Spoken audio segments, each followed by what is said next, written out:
população de Palmital, mais uma vez estamos aqui com o podcast nesta noite, recebendo o Dr. Márcio Cristiano, delegado de Polícia Civil aqui de Palmital. Vamos aí bater um papo com o doutor, saber do trabalho aqui em Palmital e região. Está aqui também o Kleber, nosso companheiro. Seja bem-vindo. Boa noite, Kleber. Boa noite, Adão. Boa noite, Dr. Márcio. Que bom que o senhor está aqui conosco, né?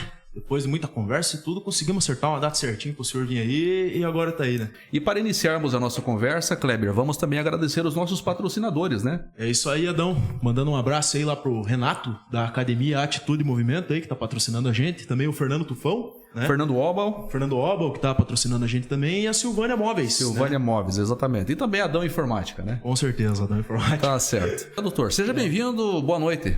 Perfeito, boa noite, eu agradeço esse convite, ainda bem que a agenda ajustou, né, que é muito trabalho por conta, né, de cuidar da cidade de Palmital e Laranjal, vocês também têm uma agenda complexa, mas enfim, é sempre bom esse bate-papo, né, o que eu entendo sempre que é uma prestação de contas, né, a população quer saber o que a Polícia Civil anda fazendo, então é uma obrigação a gente estar disponível para qualquer forma de imprensa. Com certeza. E para nós do Conecta Palmital é um prazer receber aqui o Dr. Márcio. Dr. Márcio, para começar, gostaria que falasse como que foi a sua vinda a Palmital. Nós estávamos conversando em off. O senhor veio de Brasília, né? Já vai fazer 2 anos. Como que foi essa vinda para Palmital? Tudo começou com o desejo de se tornar um delegado de polícia, né? Então, ali em meio à faculdade, a gente já estava buscando desenvolver algumas matérias ali que são de peso importante para o concurso para delegado, né? Como são as legislações extravagantes, direito constitucional, direito penal, processo penal e outras, né? Então, um pouquinho antes de eu já me formar, eu já estava prestando esse concurso aqui de delegado na Polícia Civil do Paraná. Tive algumas reprovações, né? Eu reprovei no concurso de delegado do Pará e de delegado do Rio Grande do Norte. Então, esse foi meu 3º concurso. E esse aqui eu já estava ficando bem afiado com questão de estudos e provas. E acabou dando bom, né? Em 2002, em julho, a gente foi nomeado, né, a turma, e ficamos 6 meses em Curitiba. De julho de 2022 até dezembro de 2022. Que finalizou o curso com a formatura e com as lotações, né, distribuídas cada um para o seu município, né? Éramos em torno de 100 delegados e cada um foi para o seu município. Aí eu conto sempre uma curiosidade que o curso de formação foi meio que fizeram uma lista ali dos melhores no curso de formação para cada um escolher sua lotação. E eu estava estudando bastante, eu até fiquei bem nessa lista. Só que no dia um dia antes da formatura eu fui sair para comemorar, né? E cheguei em casa no outro dia já 8 horas da manhã, bêbado. Mas enfim, eu fui de Uber, tá? Não estava dirigindo. Eu sei que quando a gente foi para a CESP, né, a Secretaria, né, de Segurança Pública, para escolher as lotações, eu não fui no horário que eu tinha que ir. Então, as pessoas foram escolhendo a lotação. Quando chegou na minha vez, eu não estava lá ainda. E eu levantei já quase meio-dia, dor de cabeça, tomar aquele engove. E uma fui ressaca, com a ressaca e fui para lá. Chegando lá, todo mundo já tinha escolhido, não tinha mais ninguém lá. Inclusive a delegada que estava participando da distribuição, quando me viu, falou: doutor, eu achei que você estava só esperando o curso de formação acabar para você voltar e desistir do concurso. A gente brincou um pouco e ela falou: só tem um lugar aqui que ninguém escolheu. Aí eu falei: tudo bem, que lugar que é? Ela falou: Palmital. E chegando em Palmital, como que foi a sua impressão, a primeira impressão? Perfeito. Eu sempre morei em cidade grande, né? Então, eu cheguei, fui dar uma volta na cidade. Pode ser sincero, pode ser tranquilo. Eu cheguei, fui dar uma volta na cidade, vi que eu andava, sei lá, 1 quilômetro na Vicentim, voltava pela 15, mais 1 quilômetro e acabava a cidade praticamente. O resto é interior. Então, no início eu achei que eu ia ter um pouquinho de dificuldade, né? Para me ambientalizar. Talvez um pouco de dificuldade para se habituar no local, mas por outro lado pensou, aqui não vai dar tanto trabalho. Já no curso de formação tinha esse bizu que rolava entre a gente, né? Quem procurou uns municípios maiores poderia ter um aporte ali melhor, que é shopping, essas coisas, porém o volume de trampo é bem maior, né? O interessante de municípios pequenos é esse. Você não tem muita diversão, porém você consegue dominar o município ali em termos de segurança pública. Mas nem sempre pode ser desse jeito, né? Não é uma regra. Exato. Eu já ouvi que antigamente Palmital era bem complicado, né? Tinha muito conflitos fundiários, a propriedade privada em si ela não era tanto respeitada, muitas armas, né, em fazendas. Mas de 2023, né, de janeiro de 2023 para cá, já houve muitas apreensões de armas de fogo. E pelos números do cartório ali, eu entendo que Palmital, Laranjal hoje é um município para se morar com criança, com família, muito tranquilo. Ainda é tranquilo demorar, né? Com certeza, e só está melhorando. Verdade.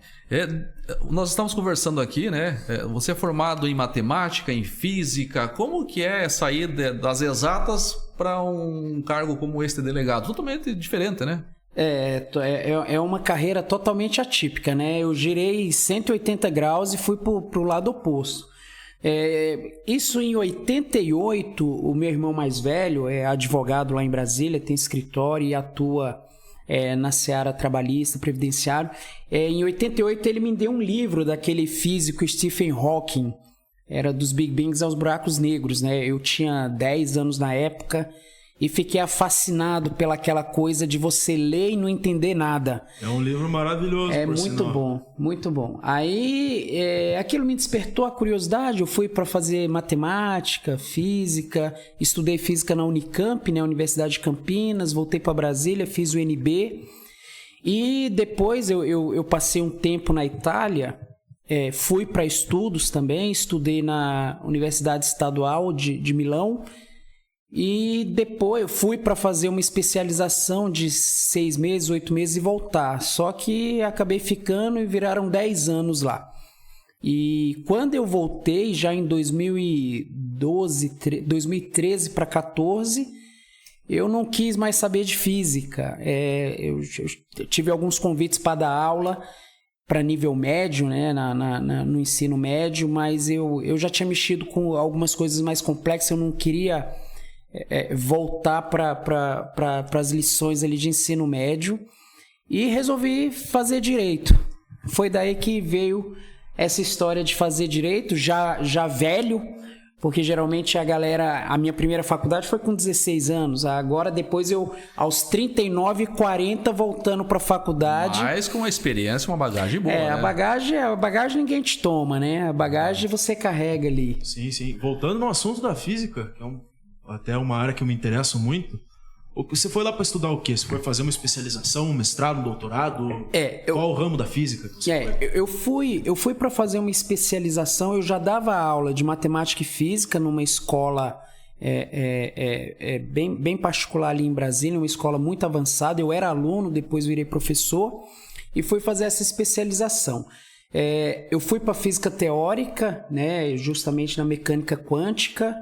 E a gente fez alguns estudos avançados, porque na Europa o estudo ele é bem diferenciado. Eu tinha alguns professores que ficavam a semana inteira naquele CERN, que é aquele instituto na Suíça, fazendo levantamentos, pegava as anotações daquela semana e na outra semana ia para a faculdade para dar aula para a gente. Então não tinha sequer livros, porque a gente estudava ali a própria produção acadêmica ali, as descobertas. E eu cheguei num ponto que eu pensei que a física ela chega a um ponto que ela é uma religião, né? Você levanta várias coisas, a partícula de Deus, que na época, né, hoje já se tem um experimento de que de fato ela existe, mas na época Bóson de Higgs. De Bóson, exato. E a gente eu falei, isso aqui é uma religião, né? O de concreto é muito pouco. E quando eu voltei, de fato, eu já estava com uma certa... para mim chega desse negócio, eu vou arrumar outra coisa para fazer. Inclusive, então foi mais ou menos nessa. Exatamente, até porque assim, a física, ela tem, por exemplo, eu vejo assim, a nível de Brasil, ela é muito pouco famosa no Brasil, sabe? Lá fora, os grandes físicos, eles eram grandes nomes. A gente teve aí, que nem o senhor citou, o Stephen Hawking, o Neil deGrasse Tyson, que eu acho um excelente físico do cosmos novo, né? O próprio Carl Sagan. Esses foram grandes nomes internacionais, que hoje em dia a gente ouve falar muito pouco no Brasil, né? Você está entendido de física também, né? Eu adoro física, cara. Eu era aquele estudante de física tradicional, né? Tinha o Albert Einstein, o quadro na parede, tem ele tatuado nas costas. Então eu era aquele físico de carteirinha, né? Então você estudou física nuclear também, imagino estudei essa coisa toda. Assistiu Oppenheimer já? Sim. Aquela teoria, ótimo, aquela teoria de Planck, todinha, as notações de Planck. Mas de fato você chega num momento que ela é muito abstrata, né? Às vezes, vamos supor, o próprio Einstein morreu sem saber muito o que ele tinha produzido. Agora que a ciência chegou no que ele já apontava em 1955. A foto do buraco negro, né? Que provou a teoria da relatividade de Einstein. Então, eu voltei e eu falei, você quer saber? Eu quero trabalhar, eu quero fazer alguma coisa concreta e quero produzir, e virei as costas para frente. Fui um traidor. Até porque nessa área você iria lecionar, né? E lecionar nós sabemos que não é tão fácil também, apesar que profissionais de matemática e física estão em falta no mercado. Nós sabemos que aqui em Palmital mesmo tem uma carência de professores, né?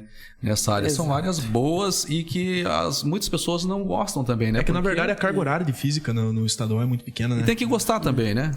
Aqui no Brasil tem um negócio que na Itália, por exemplo, ele chama de fuga de cervello, né? Que é a fuga do cérebro. Então, a pessoa que vai para o lado da produção científica dificilmente fica no Brasil. Então, infelizmente, pode ser um problema de política pública. Você vai para o ensino médio, um professor de física, não só de física, né? Mas, assim, são remunerações baixíssimas, que não estimulam. Eu tenho 2 irmãs professoras, trabalharam a vida inteira em escola pública, são concursadas, e é um lamento, né? Que são remunerações baixas e que a pessoa trabalha na guerra mesmo porque gosta, mas a recompensa financeira, ela não condiz com o suor que você coloca na profissão de professor. E com a dificuldade também de conteúdo, né? Porque física é difícil. Química é complicado, mas física eu digo que é muito pior. Aí os alunos põem a culpa no professor, né? Esse cara não sabe ensinar. Mas é um grau de dificuldade da matéria. Não dá tempo também, não dá tempo, é muito pouco, sabe? Física é um negócio muito extenso para pouco tempo de aula. Quem estuda sabe do que você está falando, né? Da dificuldade do aprendizado, da aprendizagem muitas vezes, né? Tem que gostar também de cálculos. Mas mudando da questão... vamos sair da física. Vamos sair porque eu tô... Depois vai ter que ter uma reunião... Vai ter que ter uma reunião para falar de física. Exatamente. Fica para a próxima. Voltando agora para a questão do trabalho como delegado em Palmital. Qual é a sua principal dificuldade hoje em Palmital? Existe uma dificuldade com relação ao trabalho por questões até mesmo materiais ou de pessoal? Apesar que Palmital foi a rapa do tacho que deixaram para mim lá no dia lá no CESP, que quando eu cheguei lá ninguém mais, todo mundo já tinha escolhido, só tinha Palmital. Então a minha primeira impressão foi aquela, ninguém quis, então deve ser uma bomba. Quando eu cheguei, como eu estava falando, eu me ambientalizei e já me deparei na delegacia com alguns servidores que eu vi que tinha certas qualidades, e nisso eu fui me empolgando. Tem uma servidora lá que é nosso braço direito, que ela tem um jogo de cintura muito boa com as instituições, e a gente já levantou o CONSEG, que é o Conselho de Segurança do município, já estamos levantando verba. Então as questões de infraestrutura a gente já desenrola no próprio município, que isso já é uma facilidade, porque a verba para chegar para a gente, a verba estadual, ela é um pouquinho mais complexa. Aqui ela é mais, menos burocrática e a gente consegue, né, se estruturar das coisas, né, dos apetrechos para investigação, a gente já consegue desenrolar pelo próprio Conseg. Quanto a servidores na delegacia, hoje a gente tem o apoio das prefeituras, né, tanto de Palmital quanto Laranjal, com servidores regularizados e cedidos para a gente. Temos 4 APJs, né, que é Agente de Polícia Judiciária, concursados. Então, temos um corpo ali da Polícia Civil de Palmital até bem estruturada, e hoje eu não sinto um peso muito grande por estar no interior, não me sinto abandonado pela Polícia Civil. Pelo contrário, foi uma delegacia que, segundo a população, que a gente recebe um feedback da população, teve uma ascensão muito boa visualmente para a população e quanto a resultados também. Agora, falando de criminalidade, doutor, como que você avalia Palmital com relação a índice de criminalidade? É baixo, médio, alto? Crimes graves, o índice aqui é baixo. É por isso que a gente estava falando que é um local excelente para você morar com sua família, com seus filhos. A gente teve, desde quando eu cheguei aqui em janeiro do ano passado, né, vai fazer 2 anos agora, tivemos 2 homicídios. Um foi resolvido rápido já em sede flagrancial, e o segundo, com 3, 4 dias, o advogado apresentou o rapaz, ou seja, foram 2 crimes que foram resolvidos assim dentro de 30 dias. Alguns roubos já tivemos, alguns já foram derrubados já. Então, eu creio que crimes graves no sentido de penas altas, né, são baixos. Agora, o nosso carro-chefe aqui, em Palmital e Laranjal, o nosso problema principal é a violência doméstica. Essa ocupa 60% do meu cartório, é violência doméstica. Essa violência, doutor, o senhor atribui, digamos assim, a condição econômica das pessoas ou a questão de caráter e o meio onde elas vivem? Não é condição econômica, né? A violência doméstica, ela tá dentro de qualquer família, independente do poderio econômico dela. O que acontece é que, geralmente, as pessoas de alta classe, elas evitam se expor. Então é muito difícil para uma mulher da alta classe fazer um registro de boletim. Mas existem. Exato, mas existem. A gente vê, é público, né? Na internet você vê atrizes, né, famosas se queixando de violência doméstica. Então eu creio que a culpa maior é uma questão daquele machismo estrutural. Que ainda está impregnado. Ainda está impregnado. Principalmente, né, nos grandes centros do Brasil, também os índices são altos. Agora, no interior, ainda os índices são muito fortes do machismo, né? A mulher como um objeto, o homem que manda, o homem é o provedor, a mulher não pode trabalhar fora, tem que ficar em casa dando aquele aporte para o homem. Então isso é muito enraizado ainda nessas populações do interior. E nos casos registrados, as mulheres representam ou elas tiram o corpo de lado? O que acontece? Alguns crimes, ainda o resquício como injúria, calúnia, difamação, ainda depende dela registrar, né? Se a gente toma conhecimento, independente da vontade dela, a gente tem que investigar. A doutrina chama esses crimes de ação penal pública incondicionada. Então, se alguém me denuncia que uma mulher em determinada residência está sofrendo violência doméstica, a gente tem a obrigação de investigar, ainda que ela não queira.